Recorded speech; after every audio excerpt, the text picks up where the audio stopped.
Got the time? Here are 19 reasons to watch The Langoliers. Hi everyone, welcome back to my channel. I'm Dave Musson, at Dave Musson on Instagram, and this is the place where I talk to you about all things Stephen King. And this time out, we're back on the movies and adaptations. We're still in 1995, and we are covering The Langoliers. Not gonna lie, 2 out of 3 so far this year have been tough sells, but hey, we'll plow through. Of course, you can check the links in the description to find my Stephen King quiz books, some of my fiction, my newsletter, all of those kind of things. Any support there would be much appreciated, but just you being here watching this is absolutely more than enough. So let's talk about The Langoliers, shall we? So this is Tom Holland's 3-hour, 2-episode mini-series adaptation of the novella The Langoliers that was collected in 4 Past Midnight in 1990, and at 300 plus pages really stretches the definition of a novella. I'm not going to lie, this is not a great mini-series, but I vowed to give you 19 reasons to watch all of these, and damn it, I'm going to get through this one too. If we can do a Return to Salem's Lot, we can get through The Langoliers. Now, as I always try to do with these videos, any reasons that might spoil a first-time watch, we'll cluster towards the end, hide behind a spoiler alert. So you can bail at the spoiler alert if you need to, or you can just use the timestamp in the description to jump to the outro and come and say bye with me. But otherwise, the reasons at the start will not ruin a first-time watch. And if it comes to wanting to watch this, well, it currently, as far as I can tell, is not available for streaming. But I will say, you know, you just use your powers of search on YouTube, you might well find it. Just going to put that out there. Okay, let's crack on because times are pressing and those Langoliers might just catch us up. Here are 19 reasons to watch The Langoliers. Okay, headline reason. Key thing I can tell you to make you want to watch The Langoliers. It's not as bad as the Tommyknockers. Like, it's too long. It's honestly not great.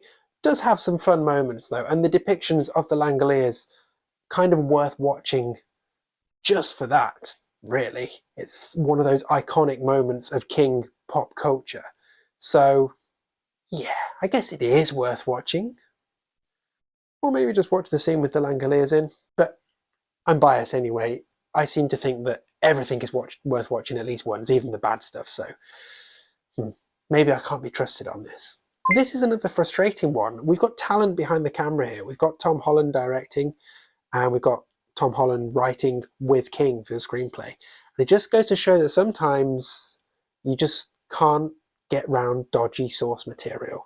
And The Langoliers is absolutely dodgy source material. Like, it's an interesting concept, but it is stretched far beyond the point of enjoyment, as is this miniseries. Something I do like about this is that the majority of it was filmed at Bangor International Airport, which is where the story is actually set. And it's King doing King things and bringing work to Maine. You've got to love that. Now, much as this regularly gets panned now, this was a hit for ABC in 1995. It was among the channel's top 5 shows of that year. I guess riding the wave of The Stand from the year before. So what's the hook of this one? Well, an aeroplane manages to fly through a time rip, and that causes anyone on the plane who wasn't asleep at the time to vanish. They've gone, they've all gone! What do you mean, where's everybody? They're all right here.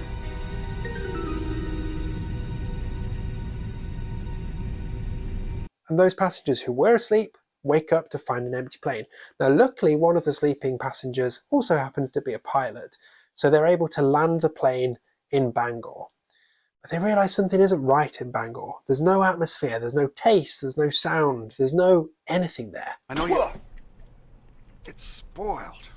And the characters realise that actually, outside of the plane, that's past time. And that past time is being eaten up by these things called the Langoliers. But present time is still there on the plane. So if they can get on the plane, refuel it, and get back into the sky and find that time rip again, they might just be able to save themselves. But as I said, those Langoliers are coming. Wait, did I just make that sound quite good? It's not. So let's talk about the cast. David Morse is our main man, Captain Brian Engel in this, and he brings some weight, some gravitas to it, and is eminently watchable throughout. Dean Stockwell is a decent, if pretty annoying, character, a mystery writer, Bob Jenkins. Hello, Bob. I've written more than 40 novels. None as strange as this. Definitely a version of King himself, of course. Oh, and King himself does have a cameo, and a pretty good one too. Tell us how much money you made for us. Okay, Mark Lindsay Chapman as strange, mysterious Brit Nick Hopewell. He's, well, not good. Mainly because he's really annoying. For any fellow Brits watching this, he reminds me of Nick Knowles from DIY SOS, which is kind of why I think he's annoying. Like, we don't want Nick Knowles in a Stephen King adaptation. Like, go and dig a garden or something. So Kate Maberly, the blind character Dana, is honestly one of the most fucking annoying characters I have ever seen in anything ever. Oh, but this show's saving grace. The incredible Bronson Pinchot as Craig Toomey, a mentally unwell banker who just unravels throughout the course of these 2 episodes. And he's wonderful. Yeah, he's camp and he's over the top, but he's wonderful at the same time. Like, is he a villain? Is he the hero? Is he a bit of everything? Is he really fucking creepy? Yes. Yes, he is. I'm real scared now. So lastly, before spoilers, look, I'm not going to lie, this is a slog and it's difficult to wholeheartedly recommend the investment in time you need to put into this. But as I said earlier, there are a couple of moments that are kind of milestones in King fandom pop culture that almost have to be seen to be believed. So if you can stomach that, it's worth doing once. Just don't expect anything good.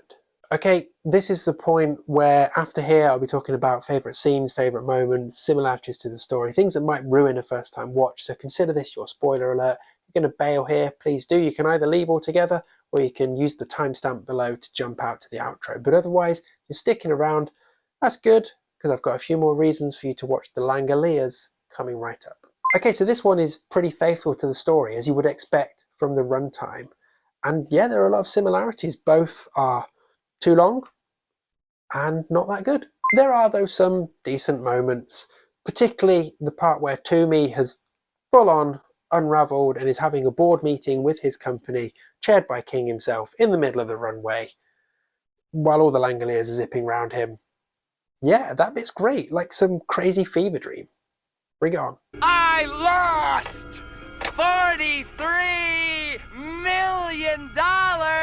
But my favourite scene is, of course, where we see those Langoliers themselves. And this is why I've been holding up a Clementine the whole time. So they were originally going to be puppets, which, to be honest, don't sound like they would have been much better. But then they were turned into CGI.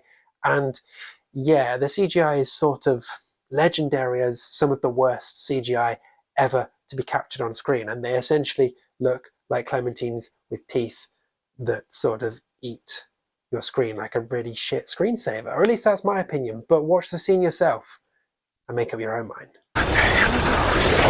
So I'm struggling to find a favourite quote in this, but there is a part where Nick kind of threatens Toomey with some Star Trek stuff. I'm going to throw that in mainly because he calls him a bloody idiot, which no British person I know has ever actually said seriously. Yeah, just no. If you don't shut your cake hole, you bloody idiot, I'll be happy to demonstrate his Vulcan sleeper hole for you. You bloody idiot. You bloody idiot. You bloody idiot. You bloody idiot. You bloody idiot. You bloody idiot. So on to connections with other King works, apart from the short story, of course. So Tom Holland would later, in fact the very next year, go on to direct Thinner, and he also had an uncredited appearance in the 1994 miniseries of The Stand. David Morse would pop up quite a bit, Green Mile, Hearts in Atlantis, and I think he does an audiobook for one of the King stories, which I really should have researched before recording this, but didn't. And then there's King himself, of course, with his own cameo. I feel like Dean Stockwell and Bronson Pinchot should both be guys who have been in loads of King stuff, but as far as I can tell, haven't been. But, you know, you just look at certain actors and think you should have been in loads of King stuff. I get that with those two. So kind of disappointed they weren't. Lastly, we've got to talk about that freeze frame jump for joy ending. So bad it's good. See if I can do one here. I'm so happy. Okay, those are my 19 reasons to watch The Langoliers. Time is running out, the light is fading, so let me know what you think of this one in the comments. I mean, yeah, it's quite something, isn't it? Also in the description you can find links to my quiz book, to my fiction, podcast, newsletter, all of those things. Check them out if you feel like it, but otherwise thank you for watching this video and for getting this far. Next time we'll be back with Tom Holland, but you'll be pleased to know the next time we do something with Tom Holland, he definitely has a lot more to chew on.